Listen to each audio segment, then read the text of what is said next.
Bom dia, meu Brasil, e muito bom dia a todos e todas que vai me assistir com exclusividade.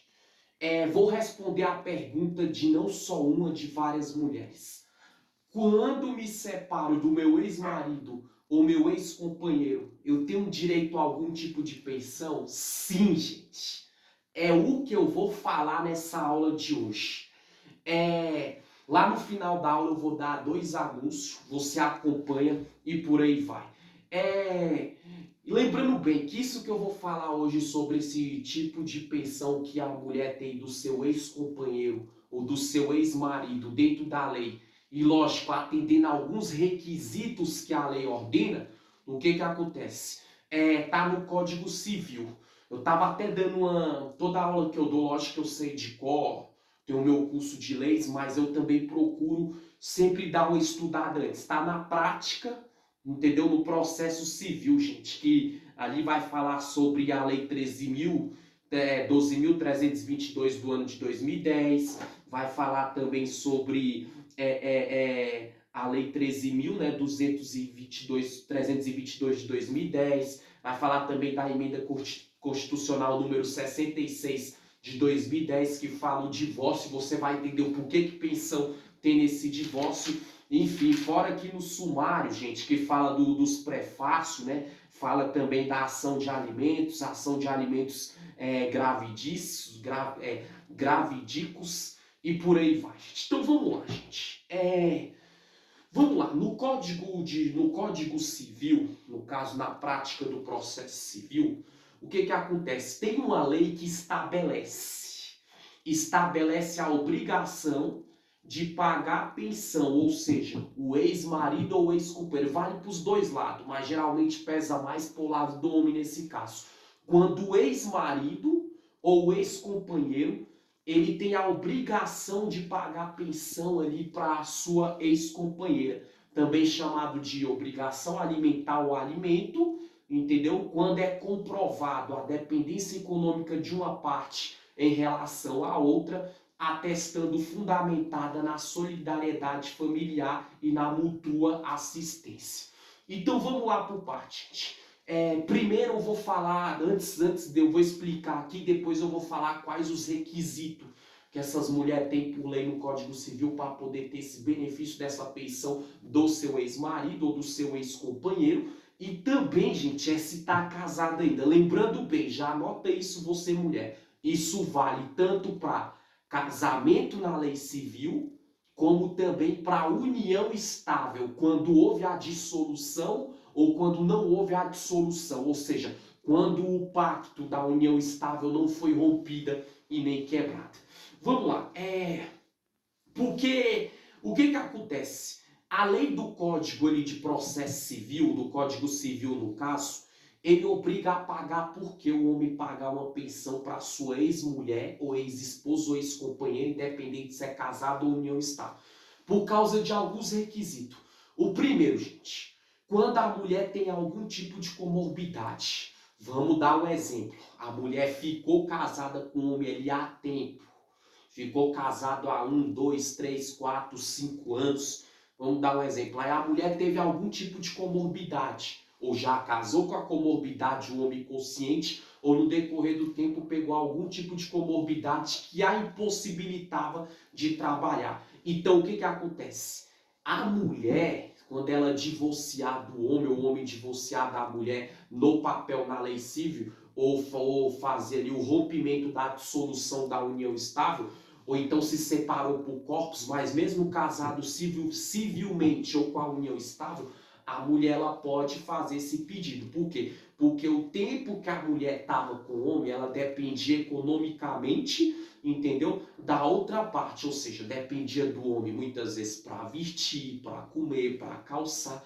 E essa lei do Código Civil, ela é justamente para isso, que onde obriga o homem a pagar esse tipo de pensão, para ele arcar com essa questão. O tempo que a mulher gastou ali com a comorbidade dela, doente, que ela não pôde trabalhar, mas o tempo que ela teve com o homem, a lei entende o quê? Que o homem tem que pagar justamente para manutenção da sua ex-companheira entendeu? Independente se é casamento no civil ou união estável, como eu já falei, ou se está separado em corpos, mas ainda não separaram civilmente e nem romperam a dissolução da união estável. Não quebraram ainda. Esse é o primeiro requisito, um deles, né? Eu não estou falando aqui na ordem que está na lei, mas vou falar alguns aqui, porque a aula é longa. O segundo, gente, requisito que eu quero deixar para vocês que é interessante aqui, gente, ó. Presta atenção nesse requisito agora também. Aquelas mulheres, no caso, que ela teve o... Como é que fala? Que ela abdicou da vida dela para cuidar do marido e dos filhos. Entendeu? O que é abdicar?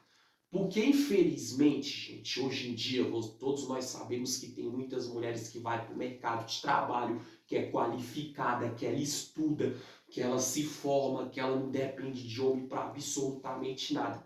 Mas, infelizmente, já existe aquelas mulheres que se submeteram a esse tipo de situação. O homem é o mantenedor da casa e elas ficam só cuidando de filho e marido. Ou seja, quando ambos se separam na lei civil ou faz a dissolução da união estável também, ou muitas vezes ali separam em corpos, mas ainda tão casados ou tão unidos, estavelmente falando, ou seja, a mulher também pode exigir por lei pelo Código Civil essa pensão.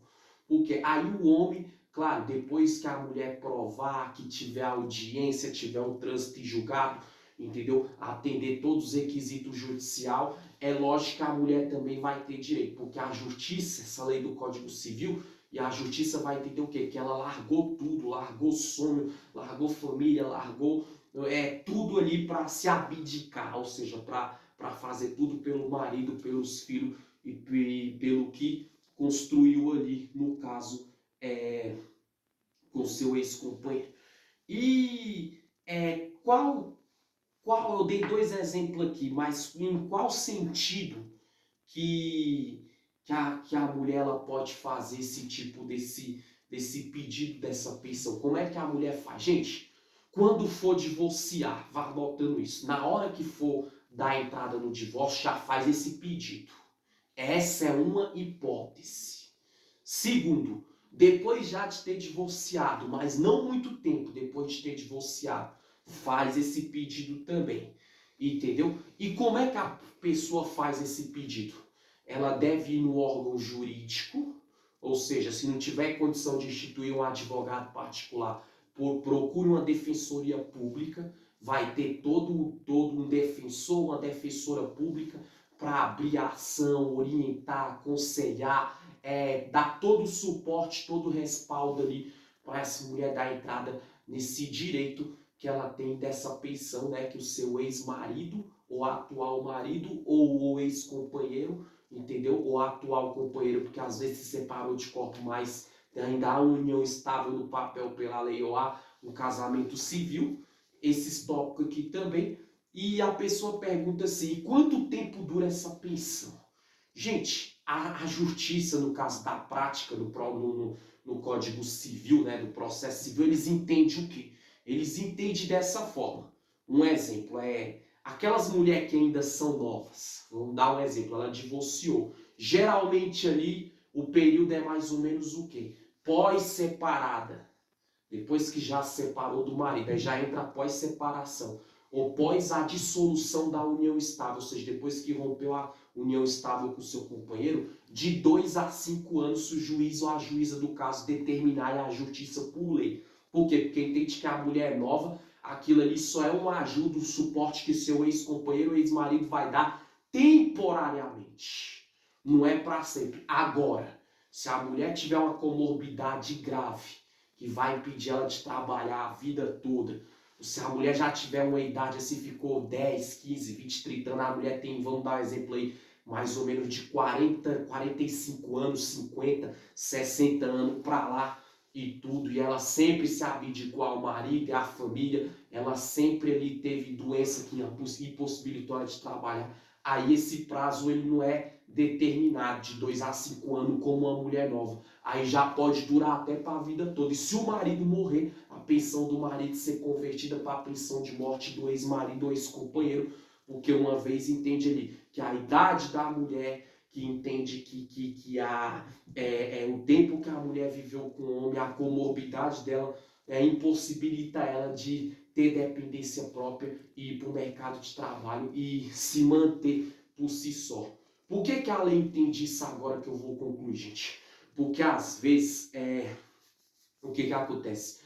A mulher sempre dependeu ali do marido para comer, para vestir, para calçar. Gente, agora entenda, a mulher sempre teve uma doença e ela não teve apoio de família, ela não teve uma assistência do Estado nem nada. Então a lei e a justiça dá esse suporte, esse direito dessa pensão de ex-marido ou ex-companheiro para aquelas mulheres que sempre dependeram unicamente, especificamente do marido. Eu tô falando para você, mulher, parar de trabalhar e depender de homem, não. Esses casos é para aqueles tipos de mulher que são o quê? Que são doentes, ou que já estão casadas há anos e sempre cuidou só do marido, da família e etc. E qual o valor dessa pensão? O valor é o que a justiça determinar de acordo com o que a mulher pedir e pelos cálculos, a matemática judicial, de acordo com o que o homem ganha. O atual companheiro, ou atual marido, ou ex-companheiro, ou ex-marido, vai muito valor. Geralmente vai de 30%, 40%, 50% ali do que ele ganha, já vem descontado na folha salarial. Lógico, isso depois de todo